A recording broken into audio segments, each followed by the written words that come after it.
네, 우리나라의 연간 수출액이 사상 처음으로 7천억 달러를 달성했습니다. 역대 최대 실적인데요. 트럼프발 관세 충격과 글로벌 복합 위기 속에 이뤄낸 값진 성과였습니다. 네, 이 시간 김정관 산업통상부 장관 모시고 자세한 이야기 나눠보겠습니다. 장관님 어서 오세요. 어서 오십시오. 네, 감사합니다. 네, 새해를 이틀 앞두고 있는데 저희가 국가적으로 기쁜 소식이 전해져 왔습니다. 올해 한국의 수출액이 7천억 달러를 달성했다는 소식인데 사상 최대이기도 하고 최초인 건데요. 사실 좀 감이 좀 안 와서 이게 얼마나 어느 정도의 쾌거인 건지 좀 설명을 좀 해주실까요? 우리나라가 수출을 1억 불을 넘은 게 64년도였습니다. 예. 그러니까 정확히 한 61년 만에 오늘 1시 3분에 7천억 불을 달성을 했고요. 글로벌 차원에서는 7천억 불 넘은 나라가 우리나라가 여섯 번째.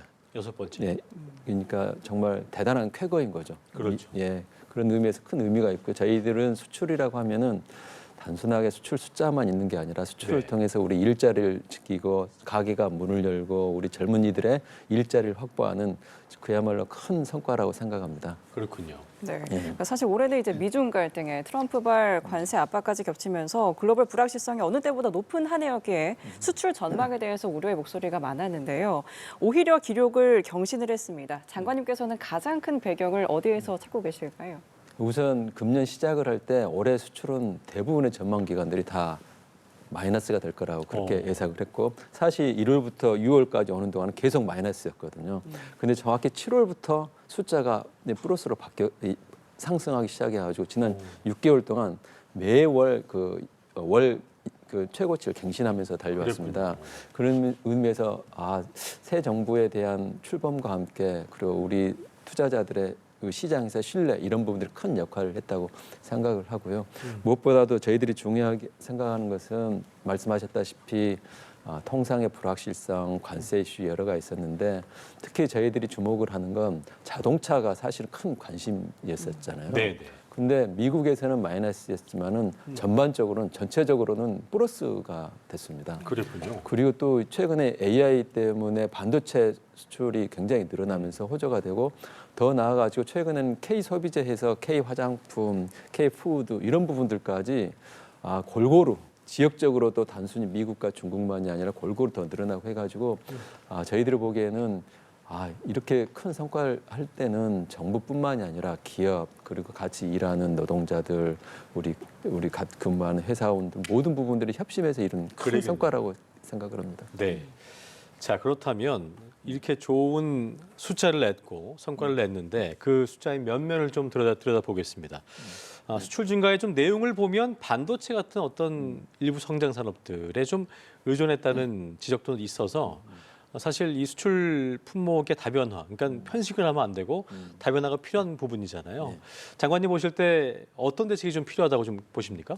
딱 좋은 일이 있으면은 아쉬운 부분도 있는데 모든 부분들이 다 골고루 다 이렇게 됐으면 좋을 텐데 특히 지금 최근에 우리나라 수출의 현상을 보면은 반도체가 굉장히 큰 역할을 하고 있고 지역별로도 보면은 미국하고 중국이 중심을 하고 있어서 그런 부분들은 반도체가 잘 되는 것도 좋지만 다른 부분들을 더 잘 되게 만드는 게 굉장히 중요한 이슈라고 생각을 합니다.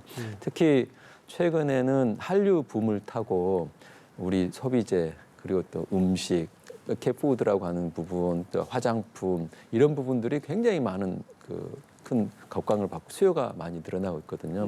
그래서 그런 부분들에 대해서 인증이라든지 마케팅이라든지 이런 부분들을 지금 굉장히 확대를 하고 있고요. 그런 부분들을 통해서 우리 수출이 단순히 반도체만 이게 잘 되는 게 아니라 다른 모든 부분들이 골고루 성장하고 지역적으로도 이렇게 미국과 중국에서 쏠리는 게 아니라 전체적으로 크게 할 수 있도록 다변화하는 그런 노력들을 진행을 하고 있습니다. 네. 중요한 거는 이제 이 흐름을 내년에도 이어갈 수 있을까일 텐데요. 고환율, 글로벌 경기 둔화 같은 변수도 사실 여전하기 때문에 내년 수출 전망은 좀 어떻게 보고 계신가요? 그게 말씀하신 것처럼 이렇게 잘 돼가지고 이렇게 꺾으면 이제 큰일 나잖아요. 저희 입장에서도. 그래서 저희는 이 흐름을 타고 가기 위해서 분석을 하고 있는데 객관적인 상황은 녹록한 상황은 아닙니다. 좋은 상황도 있지만은 여전히 이제 통상의 불확실성이 크고 말씀하신 부분들 환율 부분이라든지 있어서 저희도 걱정을 하는데 저희들 생각은 그렇습니다. 우리 경제가 언제 어려운 적은 한 번도 없었죠. 항상 우리 경제는 어려웠었죠. 수출도 항상 어려웠고. 근데 이번 같은 그런 어떤 좋은 경험을 바탕으로 우리 기업과 정부가 함께 합심해서 노력을 할 예정이고요. 특히 조금 전에 저희들이 기회 요인으로 보는 것은 우리 K-웨이브라고 하는 K-한류 부분이 굉장히 크게 붐을 가지고 있어서 네. 그런 부분에 대한 마케팅은 더욱 확대하고 특히 중소기업 우리 스타트업들이 할 수 있도록 우리 무역보험 이런 제도를 사상 최대치로 지금 확보를 해놓은 상황입니다. 그런 걸 통해서 올해 이런 좋은 기운이 내년에도 계속 이어질 수 있도록 최대한 네. 노력을 해 나가겠습니다. 그렇군요. 많은 분들께서도 그렇고 이제 올해 뉴스 보다 보면 관세란 말을 너무 들어서 다들 이 관세가 이제 그 익숙해질 법도 한데 사실 관세 협상에 하라고 해도 과언이 아닐 만큼 많이 노출됐었습니다. 장관께서 트럼프 대통령도 인정한 터프가이다 이렇게 불리시기도 하던데 새해에는 어쨌든 이제 마무리가 중요해 보이는데요. 뭐 비관세 장벽 협상도 그렇고 구체적인 대미 투자 사업 추진도 그렇고요. 이 진행이 어떻게 되는지 궁금하고 향후 계획도 있을 거예요. 들어보겠습니다. 금년 한 해는 정말 관세 협상한다고 정말 힘든 한 해였던 것 같고요. 제가 그렇게 터프하게 생기진 않았습니다. 그래서 저도 깜짝 놀랐었는데 지금 현재 진행되고 있는 상황을 말씀드리면 우리 3,500억 불 중에 1,500억 불 마스가 이거 관련 조금 전에도 우리 조선업계 분들하고 같이 회의를 하다 왔었는데 2,000억 불 관련해 가지고도 저희들이 지금 각 업계 그 대기업, 중견기업, 중소기업들하고 굉장히 긴밀하게 그 사업을 아이템들을 발굴을 하고 있는 상황입니다. 그래서 저희들은 이 프로젝트들이 우리 여러 번 관세하고 같이 나오면 항상 나왔던 말이 상업적 합리성이란 말을 가지고 항상 상업적 합리성. 있습니다. 쉽게 말씀드리면은 어떤 프로젝트에 현금 흐름이 창출될 수 있는 프로젝트를 개발하자는 부분이고요. 그러니까 우리가 만드는 프로젝트들이 이 상업적 합리성이 만들어낼 수 있는 부분들 그리고 우리나라 기업들과 미국 양측에 도움이 될 수 있게 만들어주는 프로젝트들 그리고 우리가 투자를 하기 때문에 원리금을 회수할 수 있는 프로젝트 이런 중심으로 지금 업계하고 긴밀하게 지금 논의 중에 있는 상황입니다. 그렇군요. 예. 네. 그러니까 장관님께서 이제 한미 관세 협상 과정에서 우리 국력의 중요성을 실감했다. 그리고 우리 기업과 산업의 경쟁력 여러 차례 강조를 하셨는데요. 관련해서 이제 내년 산업부의 업무 계획의 핵심 좀 한두 가지만 설명을 부탁드릴게요. 저희가 캐치프레이즈가 하나 있습니다. 네. 캐치프레이즈가 지역에는 성장을, 기업에는 활력을 이런 캐치프레이즈거든요. 국력은 결국 지역들이 다 모아서 이제 국력이 되는데 우리나라는 아쉽게도 수도권 중심으로 되어 있던 게 지금 현재는 국력이지만은 또 국력이 계속 커가는 것을 발목을 잡는 부분들이 있어서 내년에는 지역이 성장하고 그걸 갖기 위해서는 우리 산업들이 성장할 수 있도록 하는 게 저희 큰 초점이 하나 있고요. 또 하나는 이제 신통상 전략 부분이 있는데 저희들의 명칭을 K-방파제라고 했습니다. 조금 전에 우리 앵커님께서 말씀하시다시피 각종 통상 파고, 관세, 여러 불확실성을 막아낼 수 있는 이런 방파제를 만들자. 예를 들면 최근에 많이 논의되는 것 중에 히토리 같은 부분들이라든지 공급망 그렇죠. 이런 부분들에 대한 대책들을 우리가 미리미리 세워나가서 이런 외부의 파고는 우리가 딱 막고 또 우리 지역과 우리 기업들이 앞으로 계속 쭉쭉 커갈 수 있도록 해나가지는 게 저희들 내년도에 지금 주요한 정책 방향입니다. 알겠습니다. 자 그렇다면 영이 있다면 또 암이 있는 법이잖아요. 위기를 겪고 있는 우리 지역 산업 얘기를 하지 않을 수가 없을 텐데 최근에 석유화학 산업 같은 경우는 여전히 뭐 고전을 면치 못하고 있고 구조조정이 가시화되고 있다는 소식도 전해지고 있습니다. 석유화학 산업의 구조조정은 뭐 어떻게 좀 진행이 되고 있는 겁니까? 저희 석유화학 때문에 저희들 울산도 가고 여수 이렇게 같이 다녀왔었습니다. 거기 계시는 어려운 지금 우리 석유업계 분들하고 같이 머리를 맞대고 있는 상황이고요. 예. 현재 지금 업계 자율적으로 구조 개편을 만들어 가지고 지난달 이번 달 12월 19일까지 해가지고 제대로 다 제출해 놓은 상황입니다. 이걸 바탕으로 해서 저희가 심의를 해서 각 석유화학 단지가 크게 세 군데가 있습니다. 대산, 여수, 울산 세 군데가 있는데 그 지역에 맞춰가지고 저희들이 정부의 지원 대책을 발표할 예정입니다. 저희들 생각에는 석유화학계가 어려운 이유가 단순히 기업들이 잘못해 있다기보다는 글로벌 공급 과잉이라는 큰 어떤 파고에 지금 있는 상황이거든요. 그래서 이건 개별 기업들의 이슈라기보다는 정부와 기업이 함께 헤쳐나가야 될 이슈라고 생각을 하고요. 예. 저희들 이런 이야기를 한 적이 있습니다. 석유화학 업계 분들하고. 사즉생, 생즉사. 살고자 하면 죽고, 죽고자 하면 산다. 그러니까 개별 기업 하나하나가 살고자 하면은 답이 안 나오는데 우리 업계가 전체가 같이 모여서 우리 구조개편 말씀하신 내용을 같이 만들어내면은 저희가 살 수 있겠다 생각을 하고 그런 방향으로 업계가 저희들 긴밀하게 협의를 해서 내년 상반기에는 대책을 마련해서 풀려나갈 수 있도록 그렇게 노력을 하겠습니다. 그렇겠네요. 네, 알겠습니다.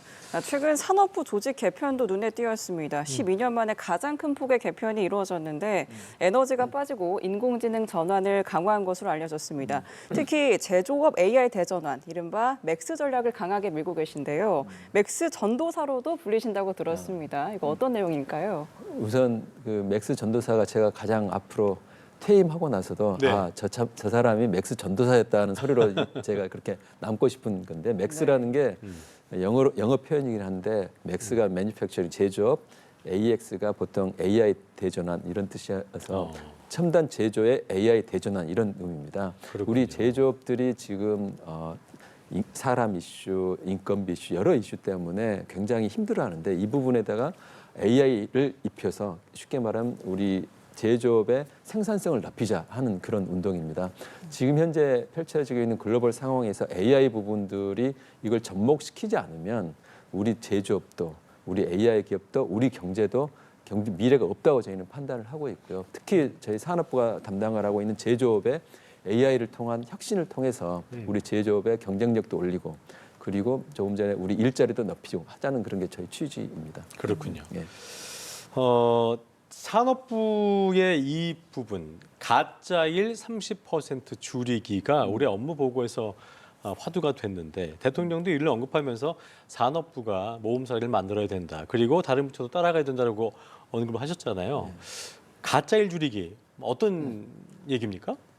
우선 그것 때문에 지금 다른 부처로부터 여러 가지 소리를 많이 몸만 듣고 있습니다. 계신가요? 네, 저희들 생각에 가짜 일에 대해서 저희들이 많은 논의가 있었는데 저희들 생각하기에는 공무원들의 보수는 국민들이 피땀 흘려 번 세금에서 나오는 거잖아요. 네. 저희도 마찬가지인데 그래서 저희들이 업무하는 와중에 이 업무를 우리한테 세금을 내서 보수를 주는 국민들이 보기에 짜증나게 만들고 화나게 만들고 이런 일을 공무원들이 하는 그런 업무들이 물론 어느 조직이나 비슷하게 있습니다만 그런 일들은 우리가 줄여나가자는 취지입니다.